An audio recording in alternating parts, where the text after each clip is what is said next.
చేయకపోతే తెలియదు.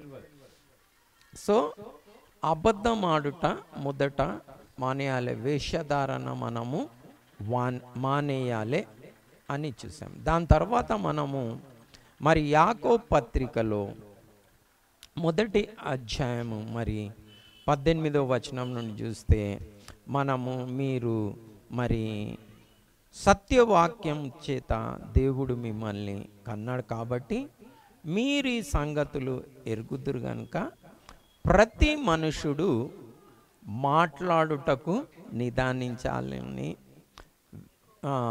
కోపించుటకు నిదానించాలని, వినుటకు వేగిరపడాలని.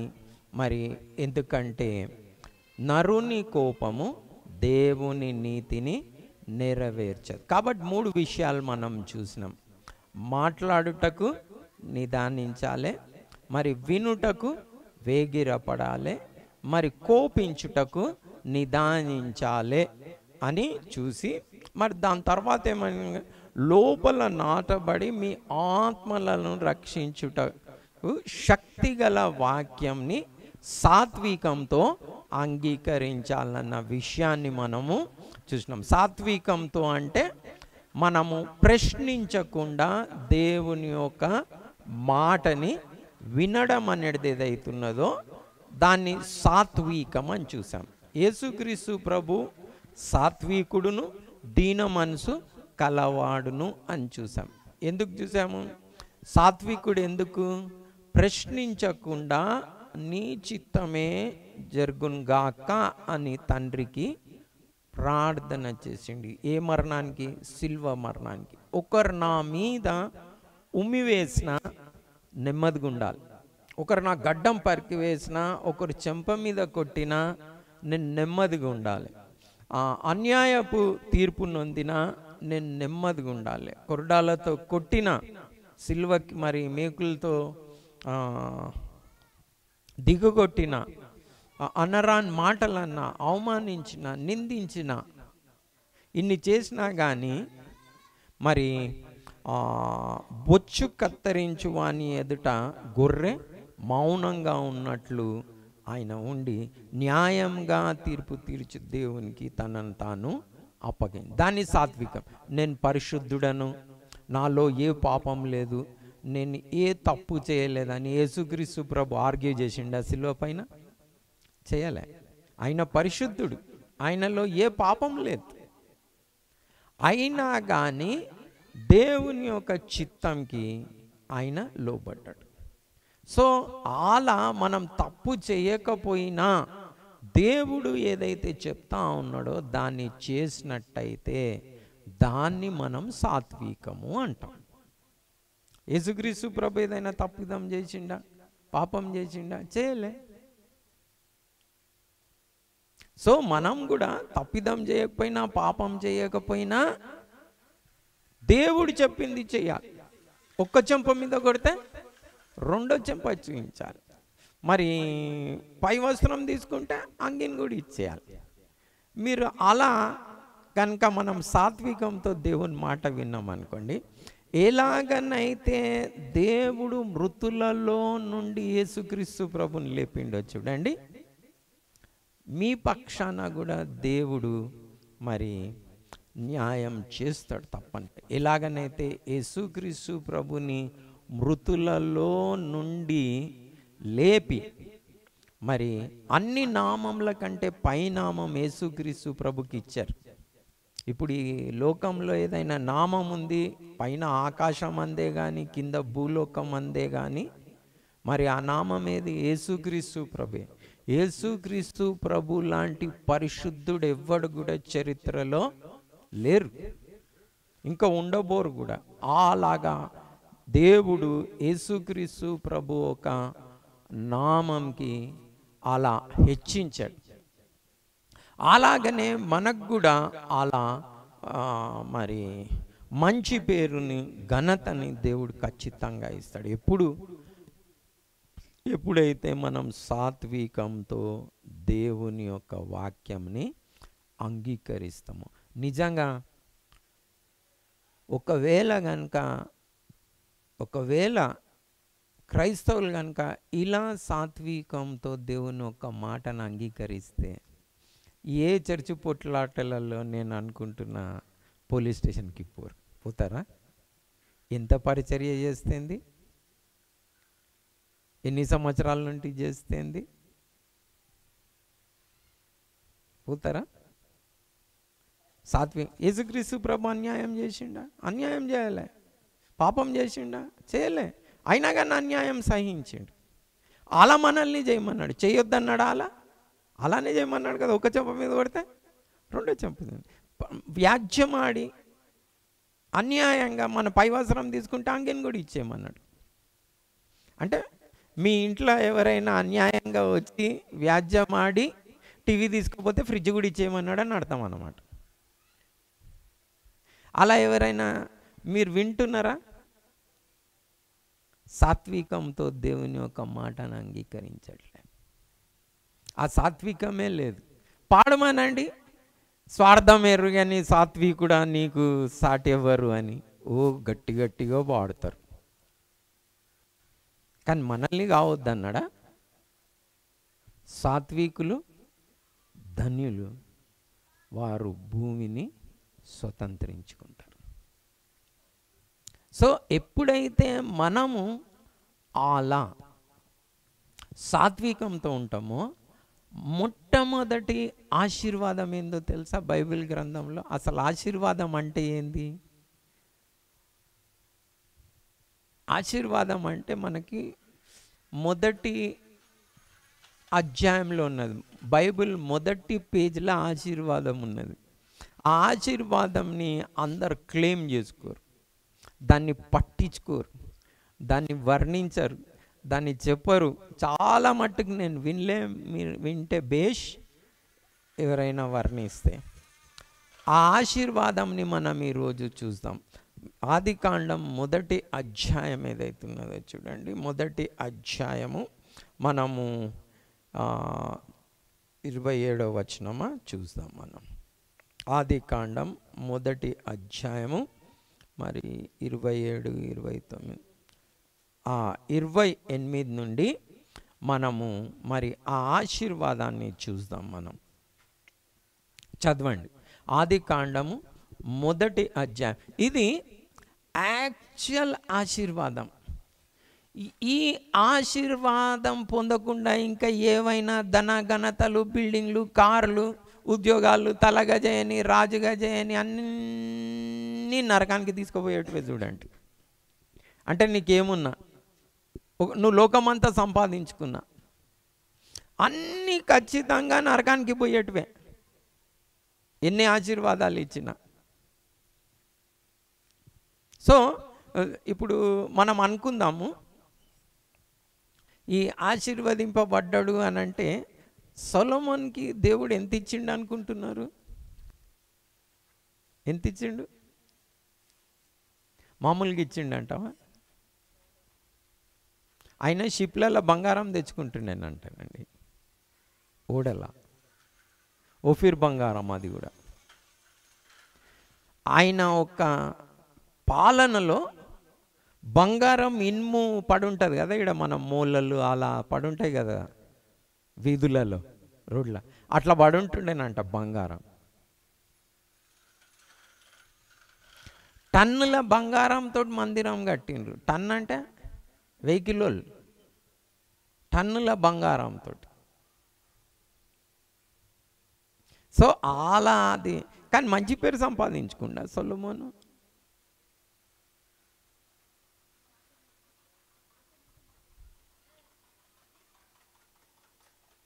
కానీ ఏ పేరు అయితే అపోస్తులకు ఉన్నదో చూడండి. అపోస్తులు లేనిది విద్య లేని పామరులు, అంత జ్ఞానం లేదు. సొలొమోన్ అంత ధనగంతలు లేవు, డబ్బు లేదు. కానీ మీరు చెప్పండి, పరలోకంలో అపోస్తులు మంచి పొజిషన్లు ఉంటారంటారా? సొలొమోన్ కదా? మీకెవరిలాగా కావాలని ఉన్నది? యథార్థంగా చెప్పాలి, అపోస్తులులాగా కావాలని ఉందా, సొలొమోన్ లాగా కావాలని? ఎందుకంటే ధనఘనతలు ఇచ్చాను సొలొమోన్ కానీ చర్చిలో రాసి పెట్టుకుంటారు, అట్లా నన్ను కూడా దీవించాలని. ఎంత తప్పుతోవలో పోతున్నారో చూడండి. ఆశ అపోస్తలులాగా కావాలని ఉందా మరి? లే, యాబేజ్ ప్రార్థన చేసిండు, నువ్వు కూడా ప్రార్థన చేయాలి. యాబేజ్ లాగా నువ్వు విస్తరించాలి, పక్కకున్న పొలం కూడా కావాలి నీకు అన్నట్టు ప్రార్థన చేస్తున్నారు. ఉన్నది సరిపోలే, పక్కది కూడా కబ్జా. మరి క్రైస్తవులే నో, ఏం చేస్తారు? తీసుకుపోయి ప్రవీణ్ ఏం చేస్తారు? ఏం చేయరు, చర్చికి వచ్చి వేస్ట్. సో ఈ ఆశీర్వాదం ఇంపార్టెంట్, ధనఘనతలు కాదు. సో ఇక్కడ ఏ ఆశీర్వాదం ఉన్నదో మనం చూద్దాం. ఆదికాండం 1వ అధ్యాయము 28వ వచనం నుండి. దేవుడు వారిని ఆశీర్వదించెను, దేవుడు వారిని ఆశీర్వదించెను. ఎట్లనగా మీరు ఫలించి అభివృద్ధి పొంది విస్తరించి భూమిని నిండించి దానిని లోపరుచుకొనుడి. మీరు చాలు అంతనే. మీరు ఫలించి అభివృద్ధి పొంది భూమిని నిండించి దానిని స్వాధీనపరచుకునుడి.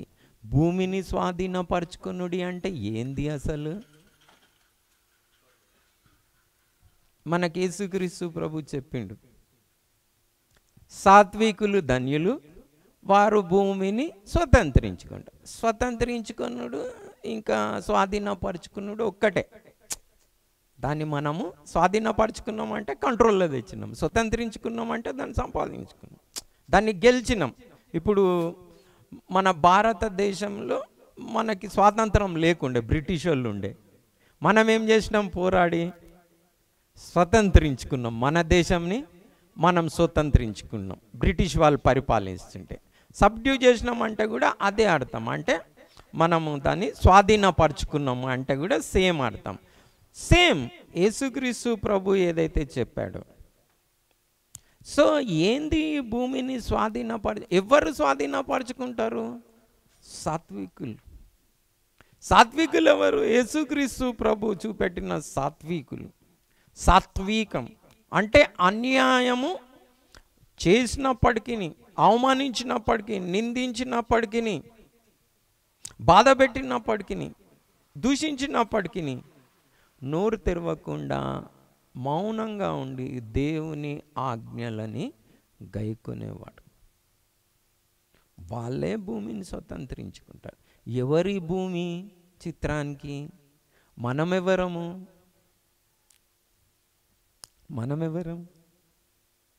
ఎక్కడి నుంచి చేసిండు దేవుడు మనల్ని? మంటిలో నుండే చేసిండు. మంటిలో నుండి చేసి మంటిని ఏమంటున్నాడు? స్వాతంత్రించుకో. దాన్ని ఇళ్ళ నుంచి తీసిండో దాన్నే లోపరుచుకోమంటా అన్నాడు. సో మనము ఈ మనల్ని మనం లోపరుచుకున్నట అంటే మన లోపట ఏమేమి ఉన్నాయి? కోపము, క్రోధము, కక్షలు, భేదములు, ఈ శరీర క్రియ. మనం చూద్దాం కొలస్సీలకు రాసిన పత్రిక మరి 3వ అధ్యాయం. కొలస్సీలకు రాసిన పత్రిక 3వ అధ్యాయంలో మనం ఇక్కడ భూమి మీదున్న మీ అవయములను అంటాడు. మనకి 5వ వచనంలో చూద్దాం. మనం ఇక్కడ ఎందుకు చెప్తా ఉన్నాడో చూడండి. మీరు క్రీస్తుతో కూడా లేపబడిన వారైతే పైనున్న వాటిని వెతుకుడి, మరి భూ సంబంధమైన వాటి మీద మనసుంచకండి అంటా ఉన్నాడు. ఎందుకంటే మీరు మృతి నొంది మీ జీవము క్రీస్తుతో కూడా దాచబడి ఉన్నది. కాబట్టి క్రీస్తు ప్రత్యక్షమైనప్పుడు మీరు కూడా ఆయనతో మహిమలో ప్రత్యక్షపరుస్తారు. కాబట్టి మనం 5వ వచనం నుండి చద్దాం ఇప్పుడు. కావున ఎందుకంటే మనం అలా మహిమలో ప్రభుతో ప్రత్యక్షపరచబడతాం కాబట్టి మనం పైనున్న వాటి అందే మనసు ఉంచాలి, కానీ భూ సంబంధమైన వాటి మీద మనసు ఉంచుకోవద్దు. వచ్చినాయి అన్ని వెండి బంగారంలు ఏవైనా కానీ వెలగల రాళ్ళు అన్ని ఇండ్ల నుంచి వచ్చినాయి. భూమిల నుంచే వచ్చినాయి. అవన్నీ మనల్ని ఏం చేస్తాయి? మనం ఎక్కడి నుంచి వచ్చినాం? సేమే. కాబట్టి మన మనసు ఎక్కడ ఉండకూడదు? భూ సంబంధమైన వాటి మీద మన మనసు ఉండకూడదు. కాబట్టి 5వ వచనం నేను చెప్తా. కావున భూమి మీదనున్న భూమి మీదనున్న మీ అవయవములను మీ అవయములు ఎక్కడ ఉన్నాయి? అవయవములు, అవయవములు అంటే చేతులు అన్నమాట. మన కాళ్ళు చేతులన్నీ అవయవములు. భూమి మీద ఉన్న మీ అవయములు అంటే మీరు చేతులు అనుకోగలరు? కాదు, చేతులు కాళ్ళు కాదు, కళ్ళు ముక్కు కాదు. భూమి మీద ఏం అవయవాలు ఉన్నాయో ఇక్కడ చెప్పబడిన చూడండి. అనగా అంటే ఏంటి అంటే జారత్వమును అపవిత్రతను కామాతురతను దురాశను విగ్రహారాధనైన ధనాపేక్షను చంపివేయుడి. వాటి వలన దేవుని ఉగ్రత అవిధేయుల మీదికి వచ్చును. పూర్వము వారి మధ్య జీవించినప్పుడు మీరును వీటిని అనుసరించి నడుచుకొంటిరి. ఇప్పుడైతే మీరు కోపము ఆగ్రహము దుష్టత్వము దూషణ మీ నోట బూతులు అను వీటన్నిటిని విసర్జించుడి. ఒకనితో ఒకడు అబద్ధమాడకుడి. ఇవన్నీ కూడా మనం ఏం చేయాలంటా ఉన్నాడు? భూమి మీద ఉన్న మన అవయవములు మనం ఏంది అని చూస్తే ఇవన్నీ గుణ లక్షణాలు మన లోపల ఉన్నాయి. ఎందులో నుంచి వచ్చినాము? భూమిలో నుండి. అప్పుడు వాళ్ళు అమాయకులు, తెలియదు. భూమిని స్వతంత్రించుకున్నది అంటే వాళ్ళకు కోపం ఉందని, క్రోధం ఉన్నదని, కక్షలు ఉన్నాయని తెలియదు. దేవుడు మెల్లమెల్లంగా ఎడ్యుకేట్ చేసుకుంటూ వచ్చాడు, చూయించుకుంటూ మనిషికి ఇలా ఉన్నదని. సో ఎవరు స్వాధీనపరుచుకుంటారు భూమిని? ఎవరైతే క్వశ్చన్ చెయ్యకుండా దేవుని యొక్క మాట వింటారో వారే స్వతంత్రించుకుంటారు. యేసుక్రీస్తు ప్రభు స్వతంత్రించుకున్నాడు, నరరూపు దాల్చి స్వాధీనపరుచుకున్నాడు. దేన్ని చంపేశాడు? అన్నిటిని చంపేశాడా? భూమి మీద దురాశను, అపవిత్రతను, కామాతురతను, విగ్రహారాధనైన ధనాపేక్షను, కోపంను, క్రోధంను, మరి ఏంది అది వీటినన్నిటినీ కూడా యేసుక్రీస్తు ప్రభు ఏం చేశాడు? స్వాధీనపరుచుకున్నాడు, నరరూపు దాల్చి. సో అలా మనము స్వాధీనపరచుకోవాలంటే ఎప్పుడు స్వాధీనపరుచుకుంటాము? సాత్వికంగా దేవుని యొక్క మాట విన్నప్పుడే ప్రభులాగా. కాబట్టి మనం మొట్టమొదట నేర్చుకోవాల్సిన విషయం ఏంటంటే మనము మాట్లాడుటకు నిదానించాలి, వినుటకు వేగిరపడాలి, కోపించుటకు నిదానించాలి. ఎందుకు కోపం వస్తుంది మనకి? అన్యాయం సహించాలంటే కోపం వచ్చేస్తుంది. ఎవరైనా మనకు దూషిస్తే కోపం వస్తుంది, అవమానిస్తే కోపం వస్తుంది, మన సొత్తు తీసుకుంటే కోపం వస్తుంది, మనకి ఇష్టం రాని పని చేస్తే కోపం వస్తుంది. మానేసి, ఎందుకంటే నరుని కోపం దేవుని నీతిని నేను కోపపడ్డాను అనుకో, ఈ చెంప మీద కొడితే ఈ చెంప చూయించగలుగుతానా? ఎవరైనా నా పై వస్త్రం తీసుకుంటే అంగీని ఇచ్చేయగలుగుతానా? 1 మైల్ రామంటే 2 మైల్ పోతానా? పోను. నరుని కోపము దేవుని నీతిని ఏం చేయదు? నెరవేర్చదు, అంతనే. ఎందుకంటే నరుని కోపం దేవుని నీతిని నెరవేర్చదు అని చెప్పేమంటా ఉన్నాడు. కాబట్టి మీరు ఈ సంగతులు ఎరుగుదురు కనుక లోపల నాటబడి మీ ఆత్మలను రక్షించుటకు శక్తిగల వాక్యంని సాత్వికంతో అంగీకరించండి. అంటే క్వశ్చన్ చెయ్యకుండా దేవుని మాట వింటేనే మీ కోపం కానీ, కామాతురత కానీ, ధనాపేక్ష కానీ, దూషణ కానీ, కల్మషం కానీ పోవాలంటే ఎట్లా పోతుంది? వేరే విధానం లేదు. ఎలా సిల్వ వేస్తారు దాన్ని? ఎలా చంపేస్తారు దాన్ని?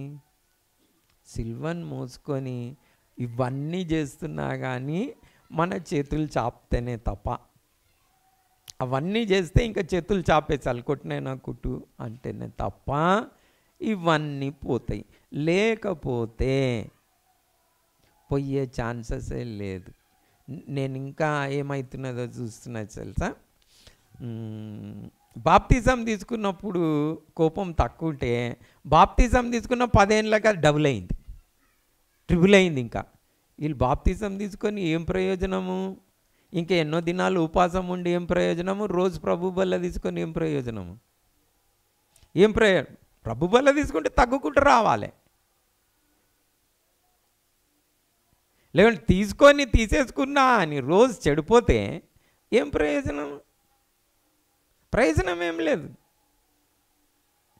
కాబట్టి ఎవరు స్వతంత్రించుకుంటారు భూమిని అని అంటే సాత్వికులే స్వతంత్రించుకుంటారు. మనం స్వతంత్రించుకోలేదు, ఇవన్నీ జయించలేదంటే దానికి అర్థమైంది, మన లోపట సాత్వికం లేదు. మనం మాట్లాడుటకు వేగిరపడుతున్నాము, వినుటకు వేగిరపడతలేము, కోపిస్తూ ఉన్నాము. కాబట్టి సాత్వికంతో దేవుని మాటని అంగీకరించట్లేదు. సో ఈ ఆశీర్వాదము ఫస్ట్ ఇచ్చిండు. ఎవరికైతే ఈ ఆశీర్వాదం దేవుంది వద్దనుకుంటారో వారు పరలోకానికి ఎన్నడూ చేరలేరు, తండ్రి యొద్దకు ఎవరు చేరలేరు. కుదరని పని. సో మనము దేవుని మాట ఏదైనా చెప్తే సాత్వికంతో అంగీకరించడానికి నేర్చుకోవాలి. ఇది మనం ఇంతవరకు స్టడీ చేసుకొని వచ్చిన ఒక విషయాన్ని నేను మీకు క్లుప్తంగా మళ్ళీ రిపీట్ చేసిన. ఈరోజు నేను మీతో మరి మాట్లాడుటకు ఏం చేయాలి? నిదానించాలి. మాట్లాడుటకు ఏం చేయాలి? నిదానించాలి. సో మాట్లాడుటకు నిదానించాలన్న దానికి నేను మీతో మరి బైబిల్ గ్రంథంలో 2 గొప్ప మర్మాలు ఉన్నాయి. మర్మం అంటే ఇది వరకు తెలియంది, తెలుసుకున్నది, దాన్ని ఏమంటారు? మర్మం. ఇంగ్లీష్లో మిస్టరీ అంటారు. మిస్టరీ, మినిస్ట్రీ కాదు, మిస్టరీ. సో ఈ మర్మాలు ఒక్కటేందంటే వివాహం అనే మర్మం, రెండోది భక్తి అనే మర్మం. ఏవేం మర్మాలు? వివాహం అంటే వివాహంని గురించి చెప్పుకుంటూ ఎఫెసీయులకు రాసిన పత్రికలో ఈ మర్మం గొప్పది అంటాడు. అలాగనే మనకి మొదటి తిమోతి పత్రికలో 3వ అధ్యాయం, మొదటి తిమోతి అయినా ఒకసారి నేను చూస్తా. మొదటి తిమోతి పత్రిక 3వ దైవ భక్తిని గురించిన మర్మము గొప్పది అంటాడు. మనము 3:16 దీన్ని మనం గుర్తుపెట్టుకోవడానికి ఈ మర్మంని యోహాన్ 3:16 అందరికీ తెలుసు కదా, లోకంని దేవుడు ఎంతో ప్రేమించాను. అట్లా మొదటి తిమోతి పత్రిక 3:16లో ఏమున్నదంటే దైవ భక్తిని గురించిన మర్మము గొప్పది ఉన్నదా? ఒకసారి చూడండి. నిరాక్షేపముగా దైవ భక్తిని గురించిన మర్మము గొప్పదై ఉన్నది. ఆయన చాలు. ఈ భక్తిని చూడండి, చాలామందికి భక్తిని గురించిన మర్మం తెలియదు. భక్తి అంటే దానికి ఈ చేసే విధానాలు వేరుగున్నాయి. దాన్ని యాక్చువల్గా భక్తి అన్నారు. మానవులు అలా దాన్ని భక్తి అనుకున్నారు. వారికి భక్తి అంటే ఏంది తెలియదు. భక్తి అనేది నిజంగా ఒకరికి అర్థం కావాలంటే మనకి సామెతల గ్రంథం 2వ అధ్యాయంలో సామెత మీరు చూడండి. మనము భక్తి అనేది ఎప్పుడు అర్థమవుతుంది అనేది మనము ఇక్కడ చూస్తూ ఉన్నాం. కానీ చాలా జాగ్రత్తగా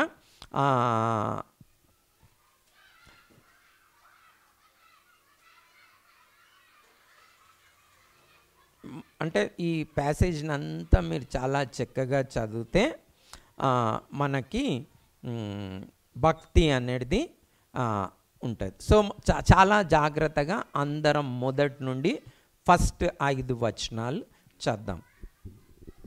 అందరం చాలా జాగ్రత్తగా మెల్లగా చదవాలి, ఓకేనా? ఇక్కడ చాలా విషయాలు ఉన్నాయి.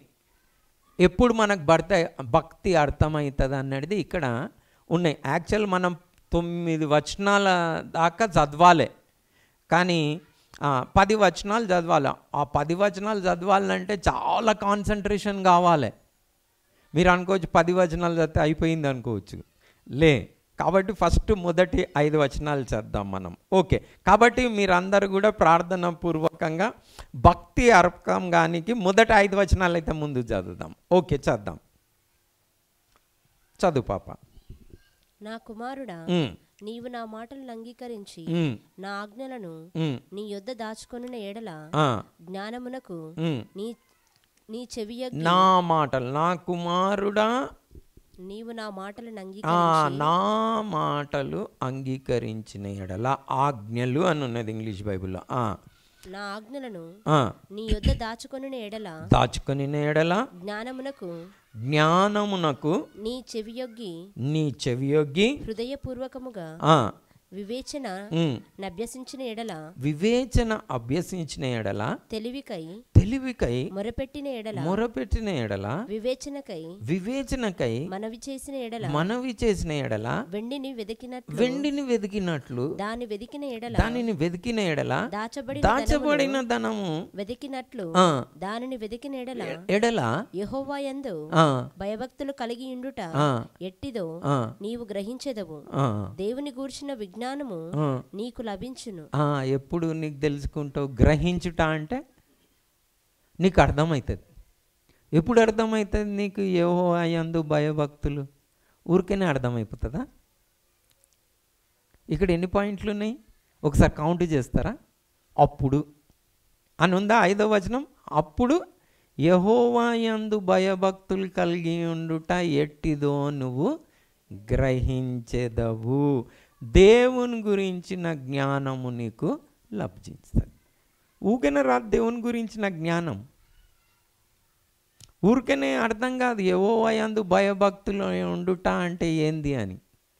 ఏమేం చేయాలంటే, నా కుమారుడా, నా మాటలని నువ్వు అంగీకరించి నా ఆజ్ఞలను గైకొని తెలివికై నీ చెవి యొగ్గినట్టయితే వివేచనకై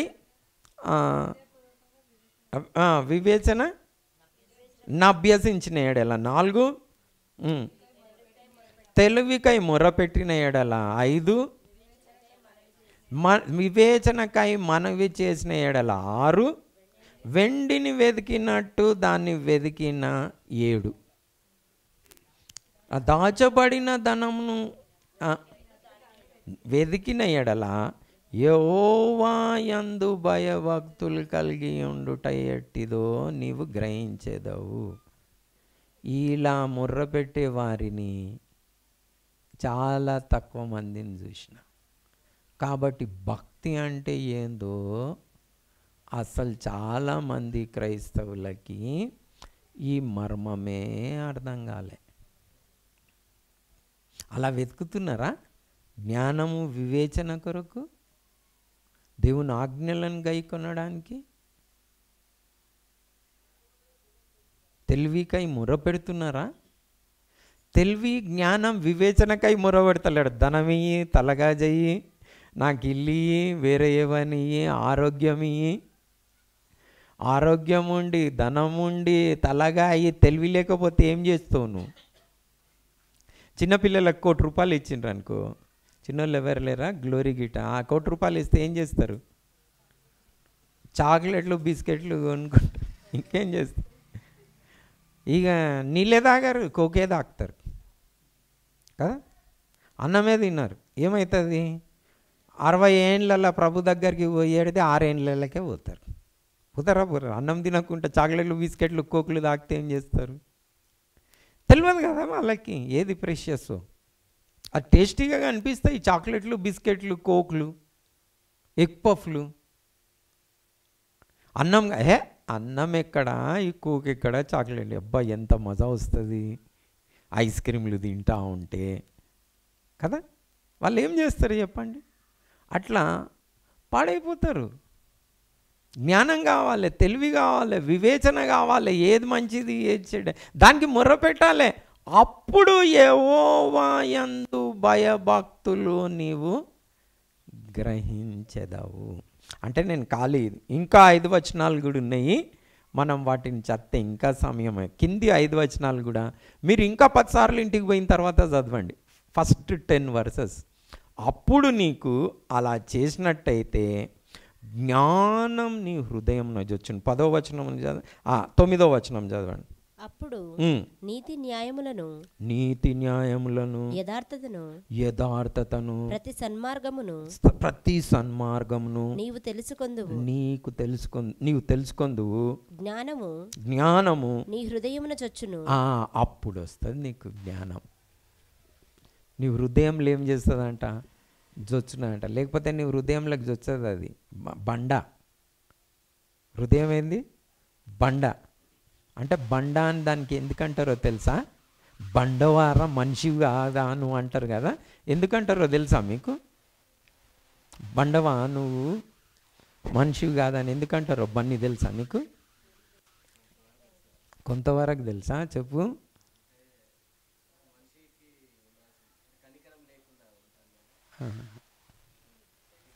ఫీలింగ్స్ లేకుండా రైట్, ఒక పార్ట్ కరెక్ట్. బండ అంటే బండకు పోయి అరే నీకు బుద్ధి లేదంటే బండకేం అర్థమవుతుంది?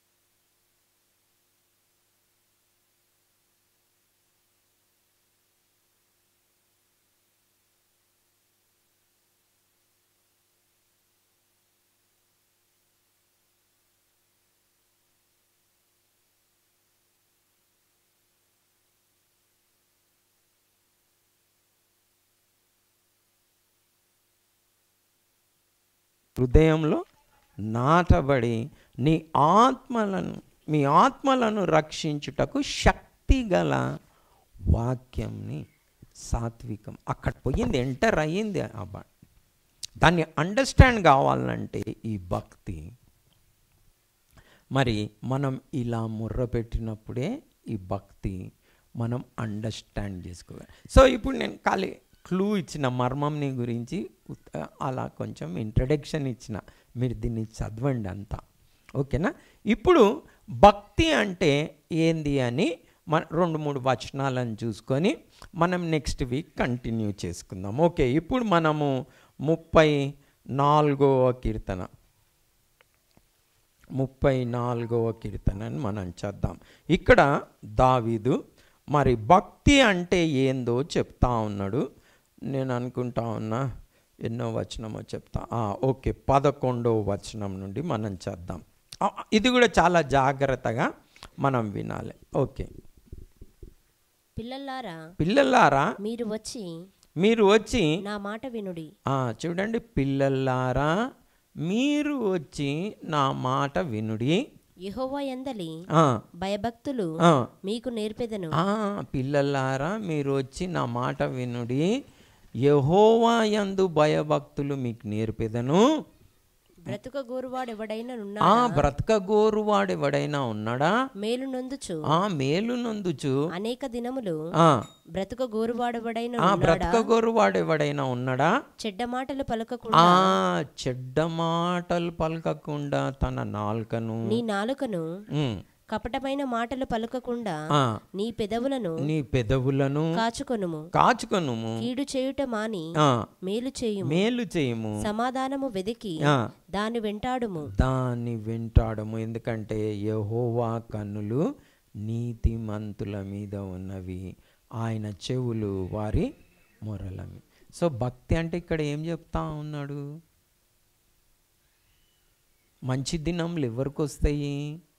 ఎవరికి వస్తాయి అంటే చెడ్డ మాటలు పలకకుండా తన నాలుకను, కపటమైన మాటలు పలకకుండా తన పెదవులను, మరి కీడు చేయటం అని మేలు చేయటయు, సమాధానాన్ని వెతికి దాన్ని, ఇది భక్తి.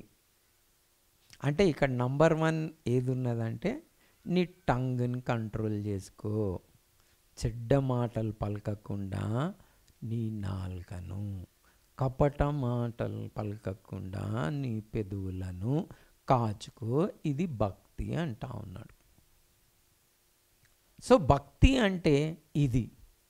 ఆశీర్వాదం కూడా ఎవరికి వస్తుందంటే ఇలా వారి టంగ్ని ఎవరైతే కంట్రోల్ చేసుకుంటారో, టంగ్ని స్వాధీనపరుచుకుంటారో, నాలుకని, వారికే ఆశీర్వాదం. ఇది ఇక్కడనే కాదు, మన కొత్త నిబంధన గ్రంథంలో కూడా పేతురు చూసినాం కదా, కొత్తగా జన్మించిన శిష్యుల వలె వాక్యం అనే పాలని ఆపేక్షించుకో అని చెప్పుకుంటూ ఏమంటా ఉన్నాడు, సేమ్ ఇవే మాటలు ఆడ చెప్తా ఉన్నాడు. చూడండి, ఇప్పుడు మనం 2వ అధ్యాయం చదివినాం కదా మొదటి నుండి, ఇప్పుడు 3వ అధ్యాయం 10వ వచనం నుండి మనం చేద్దాం.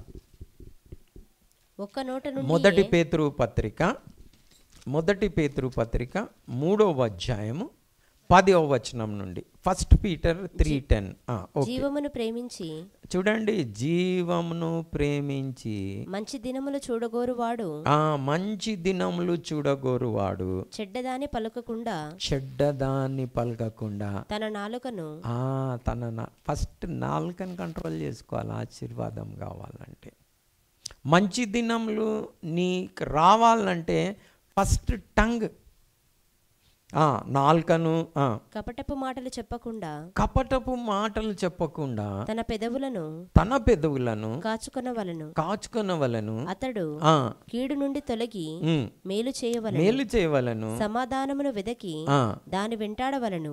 ప్రభువు కన్నులు నీతిమంతుల మీదను, ఆయన చెవులు వారి ప్రార్థన వైపునను ఉన్నవి గాని ప్రభు ముఖము కీడు చేయు వారికి విరోధముగా ఉన్నది. చూడండి, సేమ్ ప్యాసేజ్ పేతురు చెప్తా ఉన్నాడు. మీకు ఆశీర్వాదం కావాలంటే, సమాధానం నెమ్మది కావాలంటే, భూమిని స్వతంత్రించుకోవాలంటే, మీకు కీడు కానీ అన్యాయం కానీ తప్పు కానీ ఎవరైనా చేస్తే బడబడ తిట్టేయద్దు.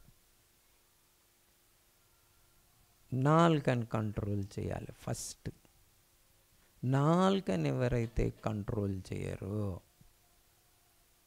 వారి భక్తి అంతా వేస్ట్. నువ్వు ₹1,00,00,000 కానుకలు ఇచ్చినా నాలుకని కంట్రోల్ చేయకపోతే నీకు అయ్యేది నాశనమే, పోయేది నరకానికే. నీకు సమాధానం నెమ్మదిగా ఉంటుంది. జీవం మరణంలో దేని వశంలోనే? నాలుక వశంలో ఉన్నాయి. నువ్వు నరకానికి పోతావు. పాటలు పాడేస్తున్నా, వాయించేస్తున్నా, చర్చికి పోతున్నా, మందిరం కట్టడానికి పైసలు ఇచ్చేసినా, నేను సువార్తకు పోతున్నా, వాక్యం చెప్తున్నా, టంగ్ కంట్రోల్ ఉందా చూడండి. భక్తి గలవారా లేదా తెలిసిపోతుంది ఇందులోనే. ఇప్పుడు మనం ఒక్క వచనం చదివి ముగించుకుందాం, ఓకేనా? నెక్స్ట్ వీక్ మళ్ళీ కంటిన్యూ చేద్దాం. నాలుకని గురించిన మనము ఏది మాట్లాడుటకు నిదానం. ఇది ఎవరు ఫస్ట్ ప్రభువుని అంగీకరించగానే ఏది కంట్రోల్ కావాలి? నాలుక కంట్రోల్ కావాలి. నీకు నాలుక కంట్రోల్లో లేదనుకో, నువ్వు చేసే భక్తి అంతా వ్యర్థం అంటాడు. మనం చదువుదాం. మనం ఇప్పుడు యాకోబు పత్రిక 1వ అధ్యాయం 27వ వచనం అనుకుంటా. 27వ వచనమా? చదవండి. తండ్రి అయిన దేవుని ఎదుట పవిత్రమును నిష్కలంకమునైన భక్తి ఏదనగా 29 లేదా 26 20 ఎవడైనను నోటికి కళ్ళెము పెట్టుకొనక, చూడండి, ఎవడైనను నోటికి కళ్ళెం పెట్టుకొనక తన హృదయమును మోసపరుచుకొనుచు భక్తి గలవాడనని చెప్పుకొని అనుకొని ఎడల